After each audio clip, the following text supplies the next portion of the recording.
This is Limited Interest episode number 8 with Mowu Best Boy, because he is the best boy. He is a hound, not a wolf. Sadly, that's the case.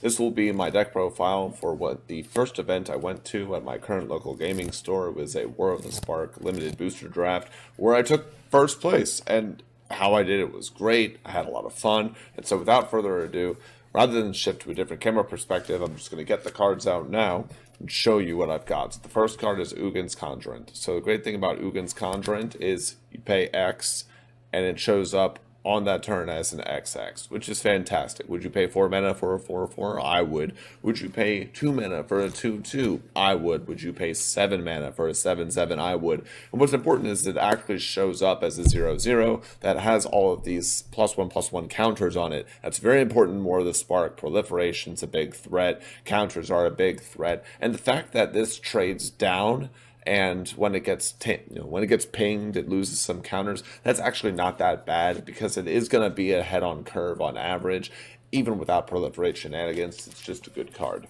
Next is Guild Globe. This deck has 3 colors, so Guild Globe is emergency fixing. You don't feel bad about turn 2 drawing a card if it really comes to that.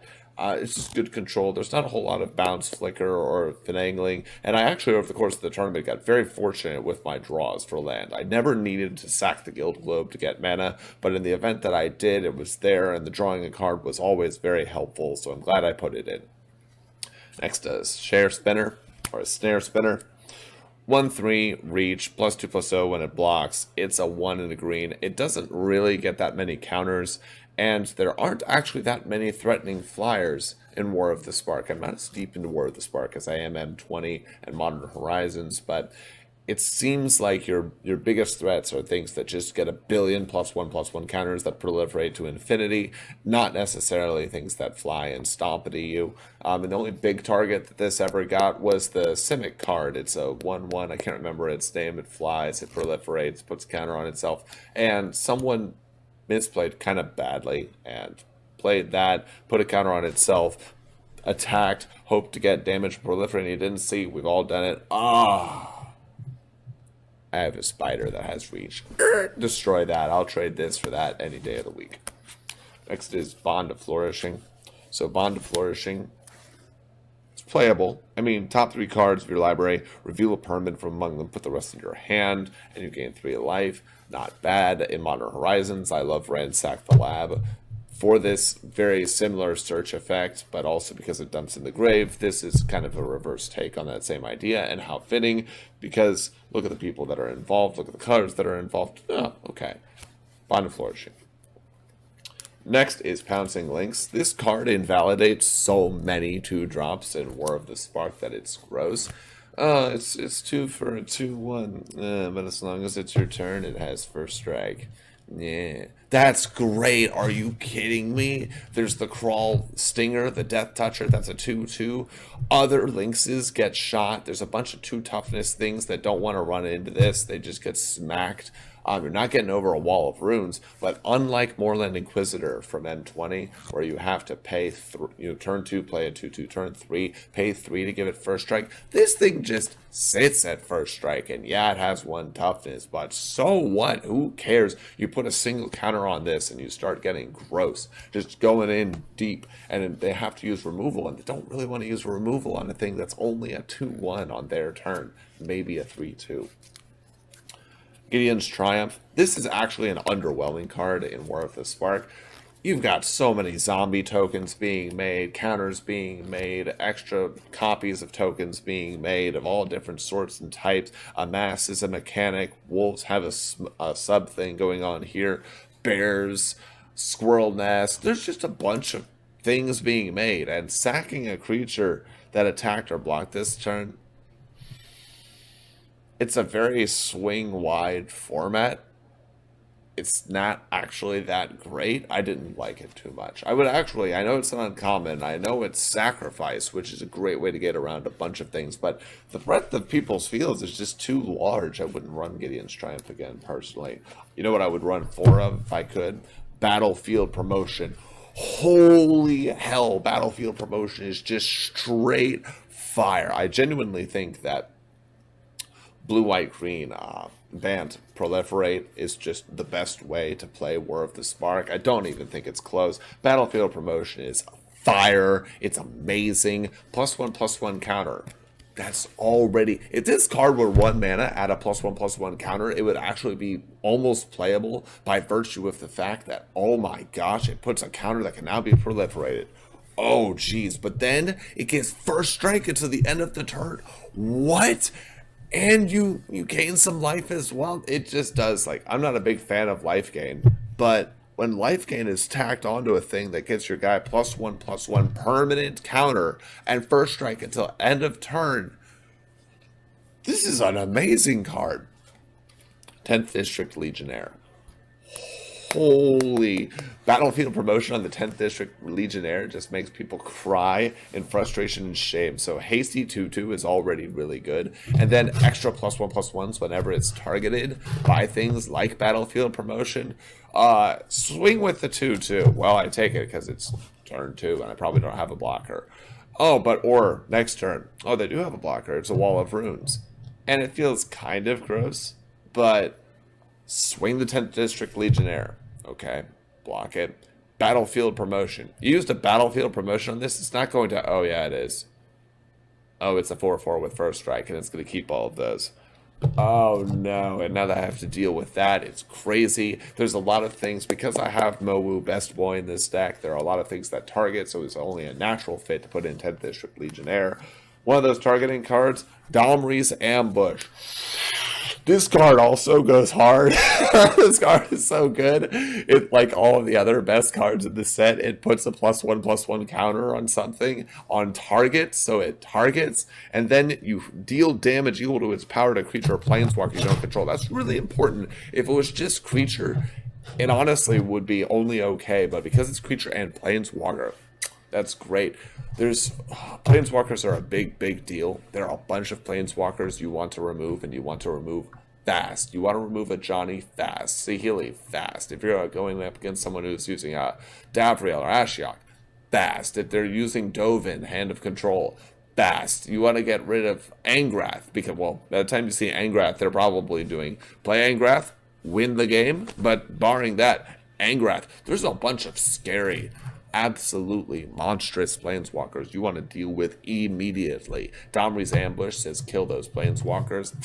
Feels good. Once again, stick it on the 10th District Legionnaire. Call it a day. Arlinn's Wolf. Arlinn's Wolf is so undervalued. Every draft I've ever played of War of the Spark, I see someone playing mass proliferate shenanigans, which means all their stuff necessarily starts as 1/1s. 0/4s, 1/2s, 2/1s.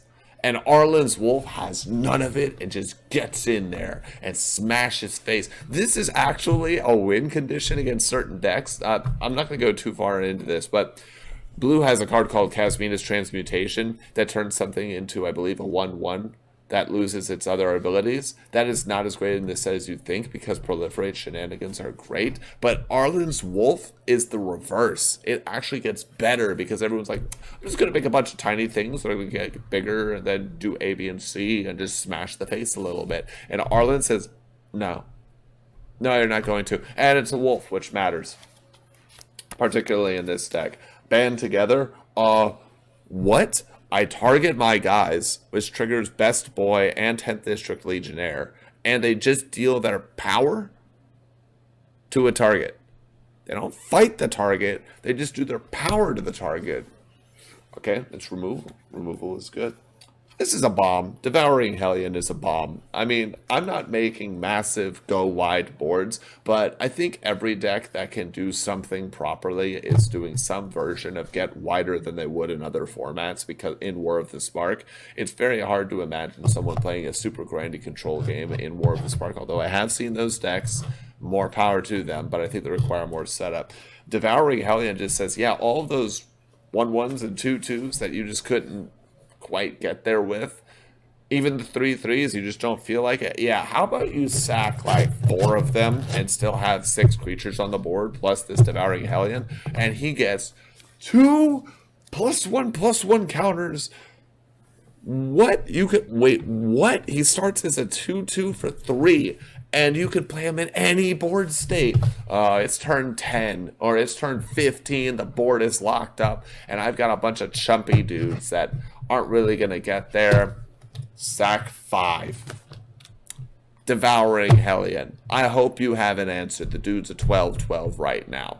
And obviously don't sack your whole board for it, because then they kill you, and then they kill the Hellion, and you've just won for X to yourself, and that's just really, really bad. Or X for 1 to yourself, that's really, really bad. However, there's a bunch of cards you just don't care about. Like if you're playing Lazotep Reaver and none of the other zombie token armies support, you just have a 1/1. You're kind of playing a sacrifice theme anyways, and tokens go well with sacrifice. So, Ahn-Crop Invader, same idea. You just swing out with this guy. 3 mana, 2/2 is okay. Swing mana. He has pseudo evasion, kind of like Knight of the Ebon Legion in M20. And what I mean by that is, he says as long as it's your turn, it has first strike. So we've got the Pouncing Lynx thing going on. We already said Pouncing Lynx is crazy. So 3 mana 2/2 with first strike on your turn is already playable. And then pay 1 of anything, sack a creature, gets +2/+0 on a guy that's a 2/2 first striker. So he has pseudo evasion. What I mean is, if you have a little 1/1 that you don't care about, and you have this guy, and you swing on your turn, they're not going to block it, because they're just going to sack the 1/1 you don't care about, and they get a 4/2 with first strike. And it's at any time and not a tap ability, so anytime it looks gross, you can just sack to win the trade. And if he starts getting in for damage and you want to be gross, you could just sack more guys and get in for more damage on top of that. It's just kind of dirty. It just forces... This is one of the things I love about War of the Spark. There's so many things that people have to play around and consider, and this definitely adds to the mental calculus. Pledge of Unity. Go wide seems to be the best strategy. This just puts a +1/+1 counter on every creature you control, and then you gain life for each one of them. That's actually crazy. That's actually insane. So the +1/+1 counter is important because it starts the proliferate shenanigans train. That's so important. And +1/+1 counter on everything you own in a deck that didn't have, rather, in a set that didn't have such a heavy proliferation ability or capacity, would still be great. Because Inspiring Captain in M20 basically says, do this, but it'll only last for 1 turn. Oh, I get to now swing and trade up all of my guys and screw up your calculus. Okay, I'll play that. That's playable. This gets you life. It costs less. It does it for all of your creatures. They stick. It's an instant. What? Okay, it's so good. Courage in Crisis. Okay, you can guess. I haven't shown him to you yet, but you can guess that I'm playing Mowu Best Boy, or Loyal Companion officially, but he's really Best Boy. We know what it's about. And Courage in Crisis on Mowu just wins the game, because you add 4/4 to a 3/3 with Trample and Vigilance, or 10th District Legionnaire. I'd like to add a +1/+1 counter to... So look, put a +1/+1 counter on target creature. What? Okay. You target the 10th District Legionnaire. It goes from being a 2/2 to a 3/3. Then you put the +1/+1 counter on it. Now it's a 4/4. Then you proliferate. It's a 5/5. All of your proliferation is crazy. All of your planeswalkers are now getting their extra loyalty abilities. All of your tokens are going... The zombie tokens or army tokens are going up because they're actually a 0/0 with a collection of +1/+1 counters on them. All of the things that already have counters on them get even more counters. And you've seen War of the Spark draft. You know what happens. People pull out their 25d6 and they're like, okay, 1 second, it's going to take me 2 minutes, and I know that we're going to time, but it's going to take me 2 minutes of not being an asshole and just ticking up all of the counters I have on everything on the board. Courage in Crisis is great. 2 copies of the most underwhelming Death Toucher possible. Yeah, 2/2 Death Touch just isn't all it's cracked up to be. It feels really bad when it's green, but it doesn't have counters on it to start. It's Death Touch, so it's not really a target you want to have counters on it. It doesn't have reach, so it's not like it's blocking crazy flying threats. It doesn't proliferate. It gets bodied by the Lynx. It doesn't do anything special. Again, Death Touch doesn't insta-murder Planeswalkers. It doesn't have the Vraska thing going on. In fact, only if I were playing a bunch of things like Vraska, specifically, would I even consider this. And it's a playable, but you'd much rather have the 1-mana, 1/1 Death Toucher. And that's all I'll say about the Kraul Stinger. 2 copies of Spellgorger Weird. An odd choice. I'm not playing the Is It Super spells. I'm not playing, would you play the Rawl, and then this, Rawl, and Jaya, and the Venerated Fire Mage, and sure, you get here, and this, and tuk, and just smack him for 5, and then double it, and incidental damage, and then that's 12, and move on, and this, and then get it back, and do it again. I'm not doing all of that. What's crazy about this guy is, you know what? It would be nice to get back my Pledge of Unity and put a 1/1 counter on this guy, because then it's a 1/1 counter on this guy, and Proliferate just takes over from there. There have been plenty of times in the tournament that this guy went up to being a 5/5, and this guy as a 5/5 is awkward. You're like, that's not really the thing you want to be using your removal on, right? But that's one of the things I love about M20. There's so many things you don't really want to use your removal on because there are crazier, bigger threats, but this thing is a 5/5 now that's threatening. And now, Mowu Best Boy. Mowu the Game Ender. Mowu the I wish he were a wolf, but I'm glad he's a hound. Mowu has that, like, Vulpix thing going on that's really cool. Like, look at his tails. He's awesome. I just love the art. If someone has or ever finds a foil Mowu, I don't care what its actual value is. I'll give you $10. I know it's about $1.70. You can keep the change. He looks so cool as a card. Foil, he looks amazing. Mowu is crazy. Mowu is just a 3/3 with Trample and Vigilance, and if you would put 1 or more +1/+1 counters, put that many +1. What? So Courage and Crisis adds 4 counters. So Domri's Ambush makes him a 5/5 that then swings and doesn't have to block. There was a guy I was playing against. It wasn't the final round. It was the round before that. And I was like, okay, turn 4, Mowu. And this is after a pretty crazy turns 1 to 3. He had just gotten rid of the Lynx and 10th District Legionnaire. No, I had 10th District Legionnaire and Domri's Ambush. Yeah, I Domri's Ambushed his Wall of Runes, so he's feeling really the pressure of me already having this 4/4 out. And I played Mowu, and he's like,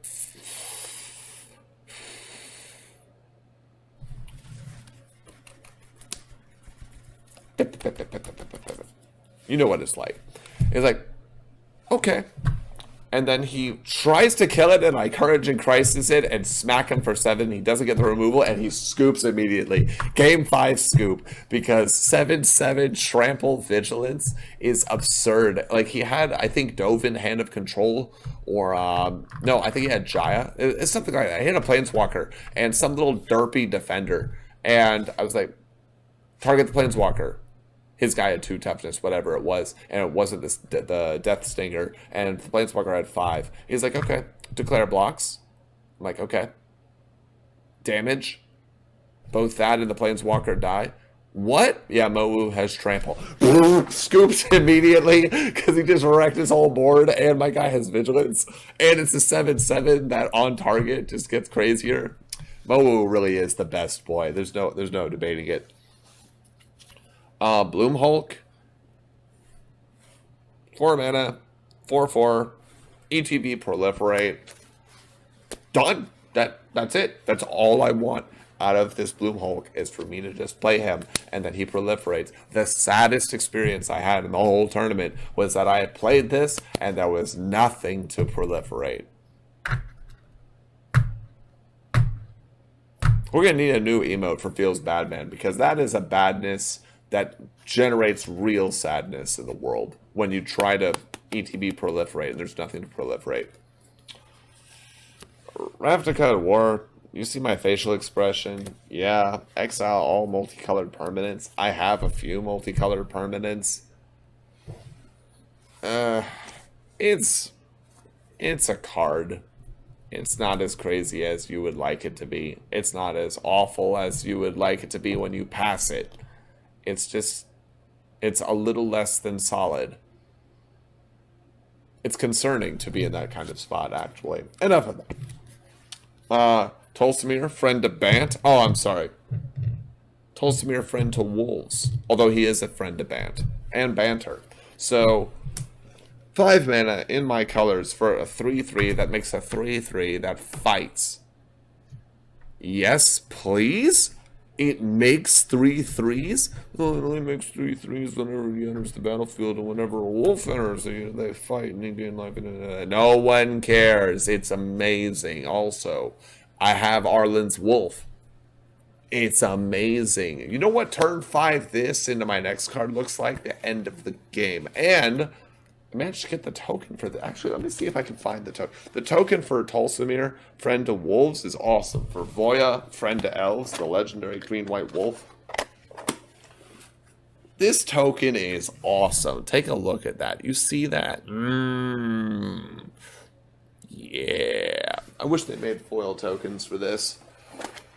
Definitely collect it. Alright, and you know what says... I played one game where I had this combination, that Tolsimir and the next card in my hand. I'm so glad for my opponent that he destroyed Tolsimir, but I, for myself, wanted it to be alive. So Tolsimir says whenever a wolf enters play, that wolf bites. Yeah. Just keep that in mind as we look at Arlinn, Voice of the Pack. Get there, absolutely. 6 mana, 7 loyalty. Are you ready? No one's ready. 7 loyalty. Each creature you control that's a wolf or werewolf enters the battlefield with an additional +1/+1 counter on it. With a +1/+1 counter that we can proliferate and do shenanigans with, and then we can target it. And oh wait, but it starts with a +1/+1, and wolves are normally 2/2, aren't they? I'm glad you asked. Create a 2/2 green wolf creature token. So I can... This card, minimum, makes 3 3/3s, barring crazy removal from your opponent. And if you have proliferate shenanigans, which I have a couple of, you can make even more value to make even more tokens. And if you have Tolsimir when you play this, then Voya, Friend to Elves is a 4/4, and then you can just drop this, and a 2/2 enters. That's actually a 3/3 that fights whatever comes in, and your opponent is getting outvalued to death and taxes and beyond, because all of your stuff has counters, and you can proliferate, and it's crazy. I didn't get the complete dream of Tolsimir, of Arlinn's Hound, Tolsimir, Arlinn's Hound, Mowu, Tolsimir, Arlinn, Voice of the Pack. I didn't get that crazy sequence of plays, but oh my gosh, I wish that I had. And then we look at the lands. This is very, very, very boring. We have 4 plains. We have 1, 2, 3, 4, 5. 5 mountains. 5 mountains. Let's angle this properly, shall we? 5 mountains. And if memory serves, which it rarely does for me, we have 7 forests. So, how'd the tournament go? Amazing. I got first, and it felt like a smash. I was very worried because I think it was my first or second time going to that local gaming store. And when I got there, and I didn't know anything about War of the Spark. I didn't put nearly the effort into draft that I do now. And I was like, well, this seems good, and this seems good, and this seems good. And I got lucky, frankly, because, hey, surprise. Green-white is really good in War of the Spark. In fact, it's amazing. In fact, it's crazy, and you should consider doing it in the future. But I picked the right colors by accident. I found good synergies by the happenstance of the draft. I drafted well for the cards that came around, and it just felt like a very easy first place. It's very odd. I've won a couple of other drafts before. I've won a couple of other events before, but I've never felt so at ease with a draft as I did with this. I just won all of my games, and I didn't feel all my matches, and I didn't feel at any time pressured or concerned or worried about people's board state or anything like that. I just felt like I had the tools all of the time, and I just enjoyed the complexity of War of the Spark. And so, yeah, it was a good introduction as much as a victory is always a great introduction. But, yeah, I like wolves, and I like winning, and we kind of got there with both.